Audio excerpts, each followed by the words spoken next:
Good morning. Sorry, let me just double check. Yes. Okay. Good morning. Yeah. Good morning. Today is October the 3rd, 2025, and it's 9:29 a.m. U.S. Central Time. My name is Rinaldo J. Aguilar Marcano, and I'm recording this video from my home located at the 26714 Valley Side Drive, Katy, Texas, 77494. And I also want to say, this is important because of some of the things that I'm going to mention, that I am I have protected person status according to the 1951 Refugee Convention, this international law. And my refugee number is M as in Mike, A as in Apple, 39176. And that refugee number was granted to me or assigned to me by Canada's Immigration and Refugee Board on September, I believe, 2003. Okay, because of claims of political persecution that I made against the Venezuelan government back in 2003. And the official recognized status of protected person was granted to me on or around 2004 or 2005. I can't recall the exact date. I have to check that out. Um, so today, in this session, um, I want to mention a couple of things that I didn't mean to mention and I haven't had a chance to. And I'm going to talk a little bit about a legal topic because there is a threat of a potential gag order that Morgan Heidner is going to try to impose on me for a few days, right? Because I'm going to obviously uh, take this wherever I have to take it, right? They're not going to silence me with a sham temporary order.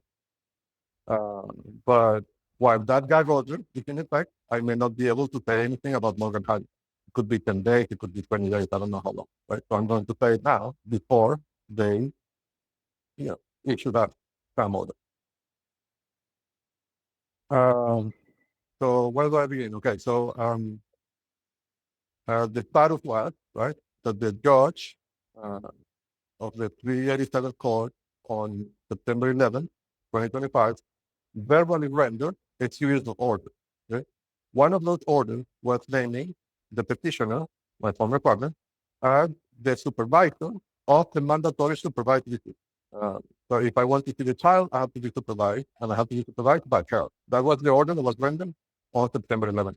And that has a series of issues. Right? Like that order is unconstitutional, I believe, and I'm going to make that argument in a superior court for several reasons. And one of the important reasons is that the petitioner in this unworkable arrangement has already put the life of the child in danger. And there was one occasion, and this is recorded in video, in which she offered me to drive her vehicle. And as I was driving her, she took out her phone and she recorded me driving, right? And she started making comments, like we pointed the phone very close to my face. She started making comments about that I was driving quote unquote dangerous. I wasn't, right? But she was doing that to fabricate evidence for the court. But that put the child in danger because she was putting me under severe stress while I was driving and the child was on the back. So this immediately put the life of the child and all of us really in danger, right? And this is just possible because of this unworkable and unconstitutional order that was rendered by the court, right? Verbally, right? So this is important. The order was given verbally on September 11, and it was supposed to last for 60 days. So Morgan Hyman, her job is to transcribe the verbal order. She's supposed to do it verbally, right? Like that's what the rule of procedure says. She has to transcribe what the judge said into an order. But in that process, she completely changed the order, right? So she did several things. She removed the 60-day period and she made it indefinite until the divorce is finalized, right? Effectively stripping me from all my parental rights. She also inserted into the order a series of financial orders that were never rendered by the judge on September 11th. And in fact, the judge explicitly deferred all financial matters to a future date that is not even set in the calendar. Right? But Morgan Heidner unilaterally inserted all the financial orders that she wanted. Right? that the judge never gave the order. And also, more importantly, well, not more importantly, but also importantly, uh, while we had a hearing before, and he had me under this duress of, the pending psychiatric evaluation, the threat of the psychiatric evaluation, right?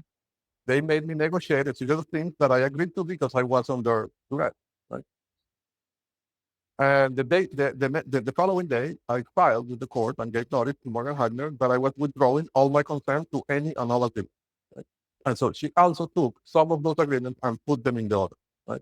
Knowing that I withdrew my consent and that they made me negotiate that thing under the threat of a psychiatric evaluation, right? Which, she's a lawyer, right? She knows that, okay, that violates due process. Because how can you negotiate anything when, if you voice your opinion, the other party is going to send you to a psychiatrist and medicate you, right? Or may use that to justify doing that. So I think I said it before. It's like going to a boxing match, but with both your hands tied around your back, right? With this threat of a psychiatric evaluation. So she did that. After she filed that, so she transcribed the order, but she modified the order completely after she was a judge, right? And she put anything that she wanted in the order, right? Then she sent me an email with that order, and I replied saying, I'm not going to sign it. This is not what the judge said verbally, right? And I know what the judge said verbally because, as I said before, I have impeccable notes of what he said. And when I sent that email, it was a very professional email saying I can't sign it, right? And I told her, please give me confirmation that you're not going to file this by, I think it was September 25th, 2025 at 5 p.m. So I gave her a deadline and I gave her more than 24 hours to reply. Right? She didn't reply. So she let the deadline pass. And then I filed my objection with the court in writing. Right? That's what I did. So time has been passing. She hasn't said anything. She hasn't contacted me. She hasn't, no, right? Then we have this hearing that for today was this morning, in which the orders were supposed to be signed. But for the orders to be signed, I think she has to, get my signature saying that I agree to her draft, right? So certifying in a way that she did the transcription of the verbal order to paper in a correct way, right? Which I didn't sign. So we had that hearing set today, and I come to the hearing prepared, right, to make my argument. But last night at 6 p.m., she sent an amended proposed order, right? So she changed the fraudulent proposed order that she had made before and sent a new order, okay? A new proposed order to me yesterday at 6 p.m., which also violates the process because she has to give me at least 3 days notice, right? Business day. She sent me this at 6 p.m. last night, and the hearing was this morning, and I am effectively giving me no chance to even respond because the court is closed at night, right? If I have an objection, I cannot even reply. It's not going to be processed in time before the hearing, right? So she's stripping me, first of all, from any opportunity to even review this 36 pages document, right? Because she sending it to me at 6 p.m. the day before the hearing. And also, even if I somehow magically managed to review it, which, I mean, not magically, I use technology, right? That's what she hasn't understood, that this tactic of ambush doesn't work because I use 500 cores to solve this problem in seconds, right? But it takes her longer to draft a motion than it takes me to resolve it, right? Or the order, or whatever document you have. So, and I'm referring specifically to the legal vaccine. This is a technology I developed and it's documented in the book. Please check it out. It's very important. I believe this could be a technology that could empower people to get access to justice without having to go through the bureaucracy like civil being and all those people to get jobs, right?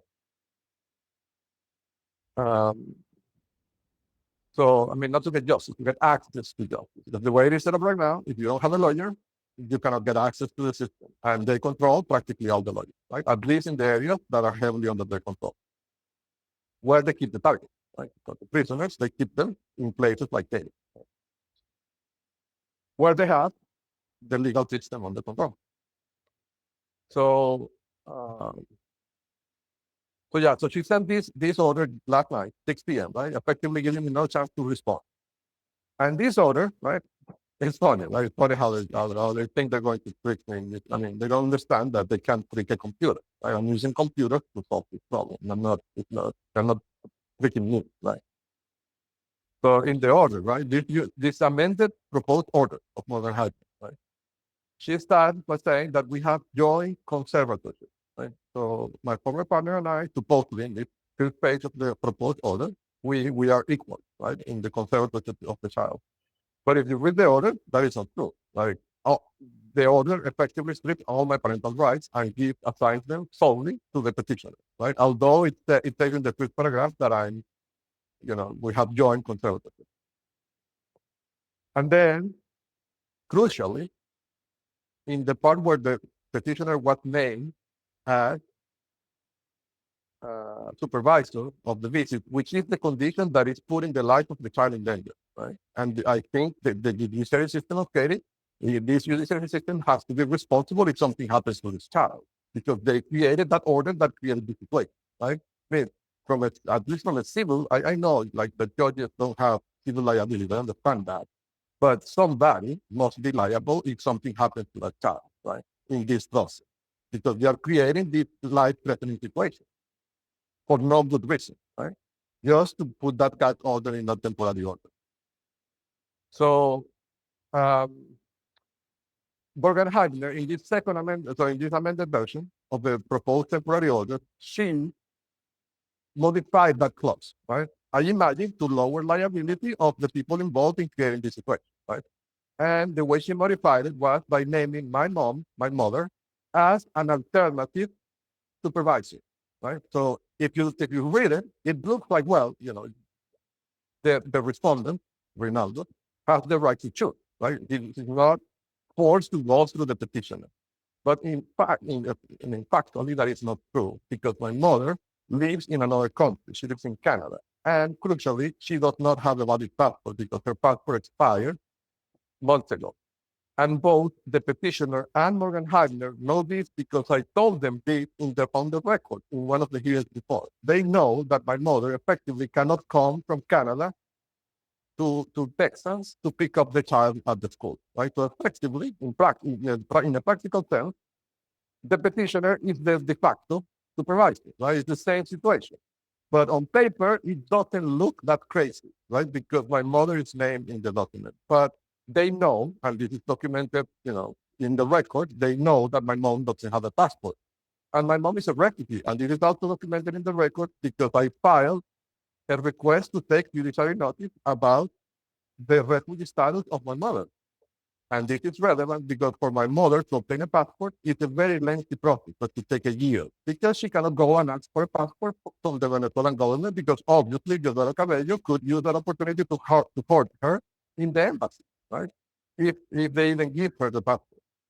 So the only option she has is to request what they call a travel document. This is a special type of passport that countries like Canada or the US give to refugees so they can travel at least somewhere, because they're stateless people. If you're a refugee in the country, that means that the country where you were born, that regime is trying to harm you, right? So how can you go ask for a passport? So they know all this, right? So they know that first you don't have a passport, and secondly, to obtain a passport, it could be a process of up to a year, right? Maybe more. It depends on the circumstances, because the Canada and these countries, right, that have this mechanism, they also, when they are going to issue one of these, it's a very administratively, it's a heavier process to issue a travel document to a citizen that is not from your country, but to a person that is not a citizen of your country, that came from another country and claimed refugee status, right? Than to give a similar document or a passport to one of your citizens. Why? Well, because this process can be abused by terrorists, for example, right? A terrorist from a terrorist organization could come, claim refugee status, and then apply for one of these passports to use it to commit crime, right? So when a refugee applies for one of these travel documents, that triggers a tremendous level of scrutiny with the security apparatus of that country. And I know this because I went through that process myself, right? You have to get, fingerprints from the FBI. It's a very heavy process, right, to get one of these travel documents. So they know that effectively, first, she doesn't have a passport. And secondly, if she tries to get one, she won't be able to get one in at least 12 months. So that makes the petitioner the de facto supervisor, right? And so they are accomplishing their goal, right? To keep the situation going in which the petitioner has these legal weapons to withhold the child if I speak, right? And at the same time, it reduces liability of the people involved in creating the situation because on paper it doesn't look that bad. Um, so anyhow, that's Morgan Heidner, thinking, right? So we went to the hearing today, and the judge that gave the verbal order was not working today. They offered me if I wanted to get in a room with Morgan Heidner to see if we could negotiate the differences, but this is not negotiable. I mean, she has already been, she has already modified. Problem, I did it proud on the court. Is changing what the judge said on September 11th, not one, but two times in a row. And not only that, every time she does it, she tries to ambush me by sending me notice hours before the hearing, right? So obviously, because of the documented bad faith from Morgan Heidner and the Allen law firm, I cannot get into a room with her to try to negotiate anything, and especially if the judge who gave the verbal order is not there, right? Because the only person, I mean, the person that is accountable here is the judge. He gave the order, right? So I need him to be there. I mean, I want to be there with him, and that he says, I'm going to sign these other orders that Morgan Heidner is proposing that is not what I said, or that he denies her proposed order. He has to take a stand. Because at the end, if something happens to the child, because of what this court is ordering, it would dilute responsibility if I have this conversation outside of a room where the judge, if I have this conversation in a room where the judge is not present, right? So I said, they gave me a choice, right? I said, I would prefer to have this conversation with the judge that rendered the verbal order, right? Because he rendered the verbal order, he must remember what he said. He must have known, he must have access to the record, right? Easy access to the record. And he must have a way to check if what he said in this document, this second document that Morgan Heidner had sent, reflects what he said verbally, right? I mean, that shouldn't be the job of the respondent, I believe, right? Like the court must have a mechanism to assure that the verbal orders are reflected with high fidelity, perfect fidelity in the written order, right? If the court doesn't have a mechanism to assure that this is the case, we are in big trouble, all of them, right? Because then people like Morgan Heidner could change the orders on the fly and nobody can say anything, right? So I imagine there must be some mechanism to prevent this from happening. So, so for now, that's what I'm going to say, right? And again, I filed my objections with the court. They'll file, right? If anybody ever investigates any of this, all you have to do is go to the 387 and look for the objections that I filed, right? It's clearly written there, all the abuses and transgressions. I'm proud, really. This is a fraud, right? That Morgan Heidner has tried to commit not once, but twice, right? Against the court, not against me. The fraud is against the court, because she's changing what the judge ordered, as if she was a judge. She's not a judge. Okay, so that's that. Now I'm going to change subject, and I'm going to talk about something that has been happening lately, right? And I'm aware of it, and I think it's a dangerous situation that is developed. So I want to say it here in case something happens to me. There is a record that I saw this coming, right?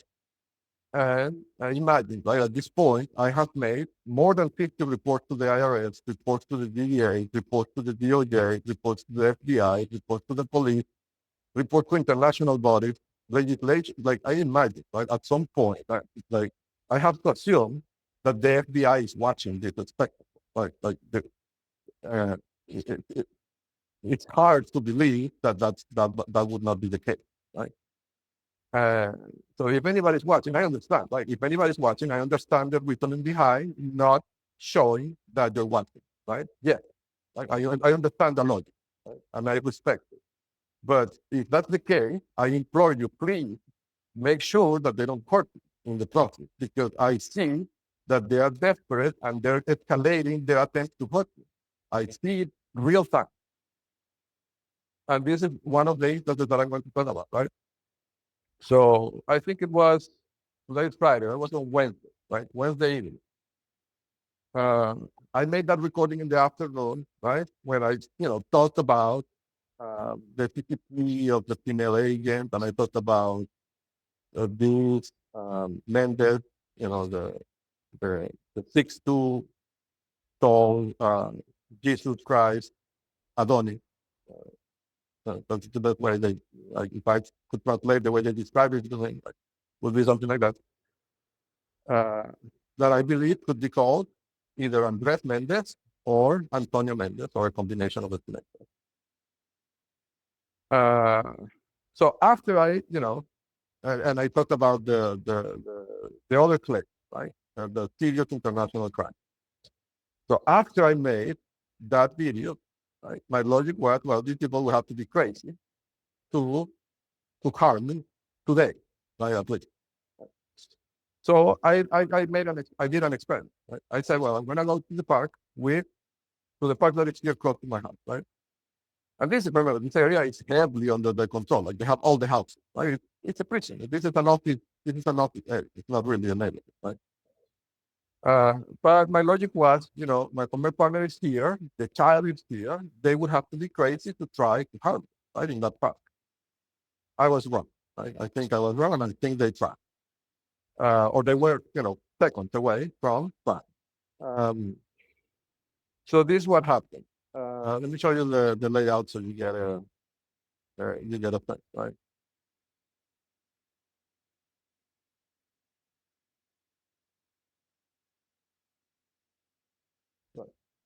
So this is the park. Let me go to the other screen. Yeah, this is the park. So my house, the 26714, it's near where this red dot is, right?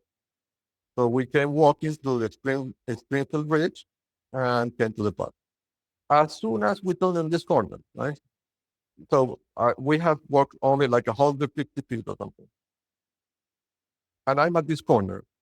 I see on this corner of the park a man. I will describe it, right?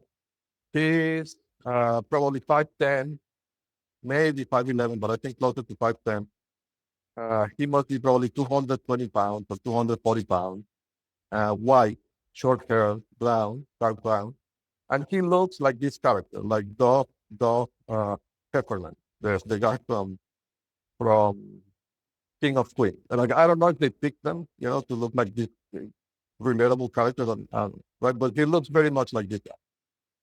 So that guy was in this park, right? And he was walking around, right? Like walking around the park, And so we got into the park, and I see that he's holding a phone with that characteristic, boom that they have, right? With the phone. So let me show you what it looks like. So, if you're holding a phone like this, you have the camera. So what they do, the technology, really, I would describe it as, if I had to put a name to the technology, it would be like image stabilization with feature recognition, right? So what they do, the technology really is that the agent can hold the phone in any direction, right? So the agent could be walking, right, with the phone like this. This is one technique that they use, right? So they walk with the phone like this, right? And as they walk, they move their arms. So, it looks like they're not doing anything with the phone, but the camera is pointing to the target. And the technology really is that, the technology that is running on their back end, right, is that they are able to rotate the image, right, on every frame and align them. So regardless of how the agent is holding the phone, they get a stable, horizontally stable image, right, or footage.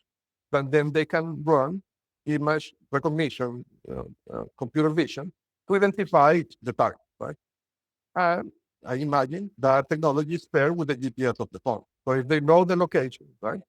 They know the GPS location where the phone was when that particular frame was taken, and they know the orientation of the phone, and because the phone has an accelerometer and a gyroscope, right? They can tell the direction, and so they can figure out exactly the exact location or estimate it, right?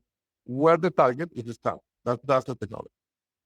So this character, right, that looks like the guy from King of Queens, he was walking around the park, but he always had his phone with the camera pointing at me, and he was doing this technique, right, where he was like playing his card with the phone, but the phone was always pointing at me, no matter where I went on the park, right? So what happened was this. Uh, sorry, I have to go. Yeah. So what happened was this. I was playing with my son in the playground, right? And we must be there for maybe like 10 minutes. And this guy is, doing rounds. I think he did like 3 rounds around the park, always pointing the phone at me, right? And he was kind of laughing, right? Like, so maybe, I thought, well, maybe it's just harassed, right? Like maybe they're just trying to make this, say. So I kept playing with the child. After like 10 minutes, there was a family that came into the park on a recreational vehicle, one of those RTVs, the four-wheel vehicles. And those vehicles, like I have to tell you, I've seen them use them a lot in the network when situations escalate. So, for example, if they see risks that the FBI might be watching, they will, instead of the car, will start driving around in these RTVs, right? Because these RTVs doesn't have a license plate. Like they don't have license plate. So they're harder to track, to trace, right? And also, they can get inside the park, and then, if somebody's watching from above, it might be hard to if they get into an area where there's trees, like in this park, for example, right? You may not be able to see the recreational vehicle. Even if you have a drone or it might be harder to spot, right? Especially if the vehicle is not the same color of the tree, which was the case. So um, this family, right? 4 people came in. He was a man. He had a beard. He was thin, maybe 180 pounds, around 5'11". He was, a little bit shorter than me. Uh, and he must have been early 40s, mid 40s, right? That more or less my age. He was white and had the beers, right? Which make the condition hard, right? Like if you capture a photo of him, it would be hard to match the picture. Um, and they had a black dog, a dog that was a very large dog, maybe 40 pounds, maybe 50 pounds. I don't know. I didn't take the weight of the dog, but it was a very large dog. So the woman was also white, also probably late 30, early 40. And they had a son. I imagine what the son, it was a boy, probably around 18 years old. He seemed older than Sebastian. Right? And I imagine these were the witnesses, right? The potential witnesses of what was going to happen. And they had a small child, a baby. So when they come into the park, right, they come in speeding in the RV, in the recreational vehicle, and they stop the vehicle around this point, right? And I like feet away from me, feet away, like very close. They take the dog out of the car, and Marcelo, my son, is running around playing, right? And he's just 4 years old, like he's tiny. The dog was taller than my son, right? So when I see the dog, I see danger that the dog could bite my child, right? And I see that this could create an incident with the man because the dog was not on the leash. Like they took the dog free, running free, right? With all these children around. So, I'm not going to get into an argument with the man. I take the child, right? And I walk him, I carry him to the other side of the park, meaning I walk from this point to more or less around here. I can measure the distance, that's not bad, but it's a long distance, right? It's more than 200 feet, I think. And I put my child on the swing, on one of the swings.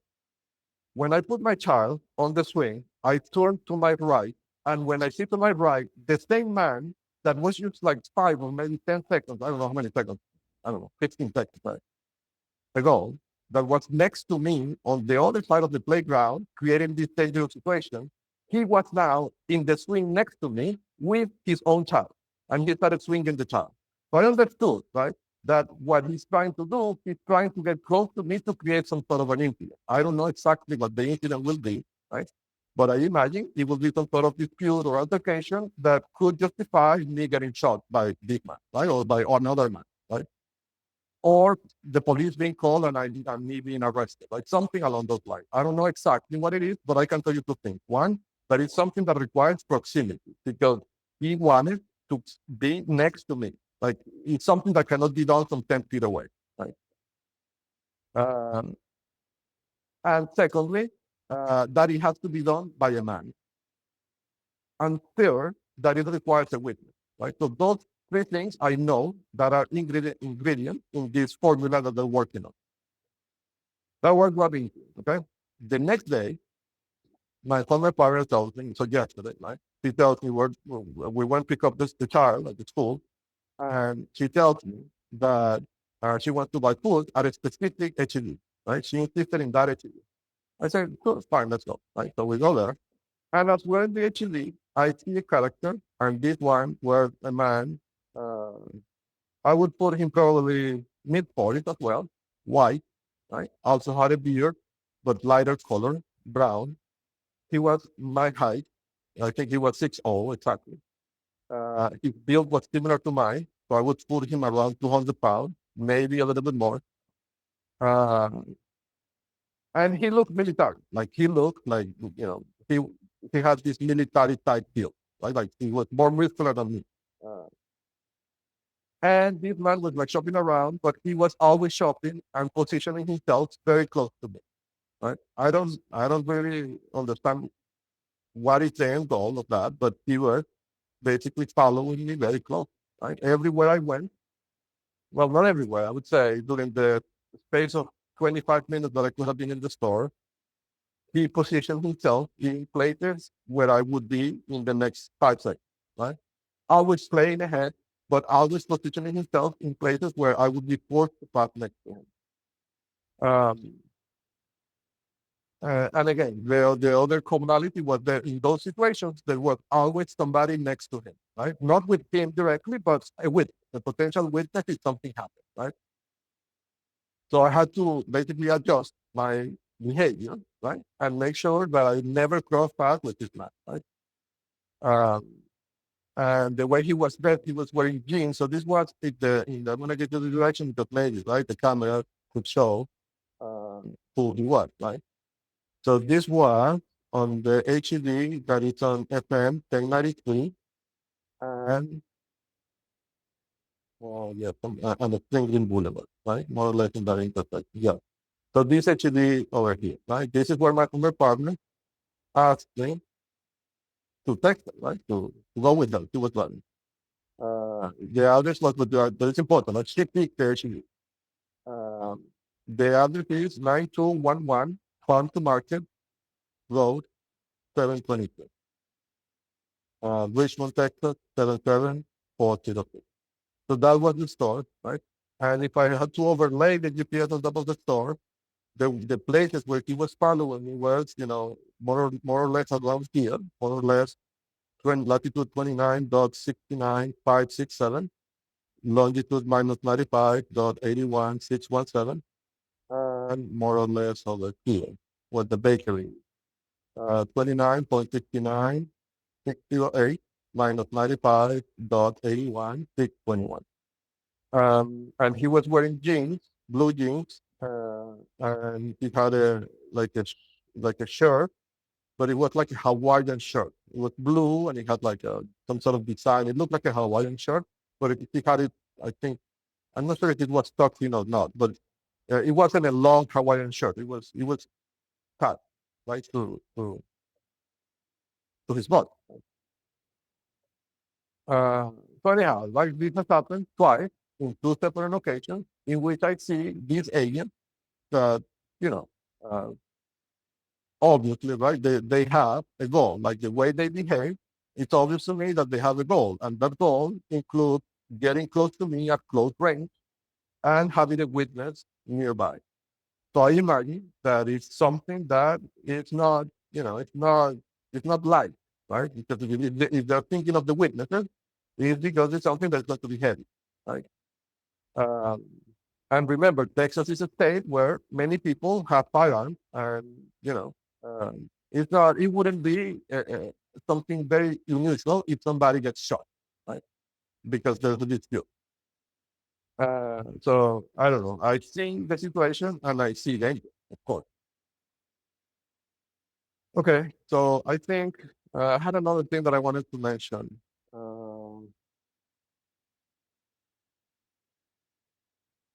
Yeah, no, I think yeah, there's a couple of other small items, but I'll make it. I'll add them to a separate demonstration. So for now, I'm gonna end this one. And I thank you so much for your time, and I'll see you on the next one.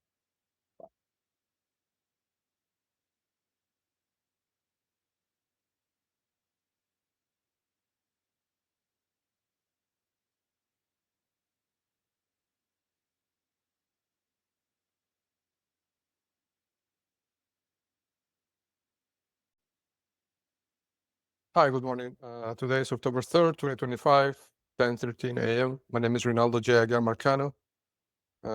I am a protected person according to the Refugee Convention of 1951, and my refugee number is M as in Mike, A as in Apple, 39176. This is just a short addendum to the video that I just recorded to mention something I forgot to say about the interaction with Morgan Heibner today. So this interaction happened during the docket call with the associate judge of Judge Delafair. And so I believe this is not on the record, right? This is the docket call. So this conversation might not be there in the record. So I'm going to say what happened. Morgan Heibner made an argument that she supposedly asked me to circle what I wasn't okay with, and I did not reply to her emails. That is not true. Like the only email she sent me was the email where she sent the first fraudulent proposed temporary orders, and I replied to her in writing saying, this is not what the judge ordered. I was very clear that I would not sign that because she changed the orders, right? So I told her what the objection was. So she's lying about that. And I also filed the objections with the court in writing as a motion. Right? So she must have, I served notice to her about my objections. Right? So she's completely lying to the judge about she not being aware of what is the problem. Right? And I understand that this makes no difference, right? Like if that decision is made somewhere else, it's made somewhere else, right? Like doesn't matter what I say. But I want to make it clear that it wasn't that I did not. It was not the case that I didn't or that I failed to communicate the objection to her. That is not true. Right? Like I communicated it via email, and also I filed the motion with the objections in the court, right? And I served her electronically notice of my objections. So I just wanted to make that very clear. Well, thank you so much again, and I'll see you on the next one.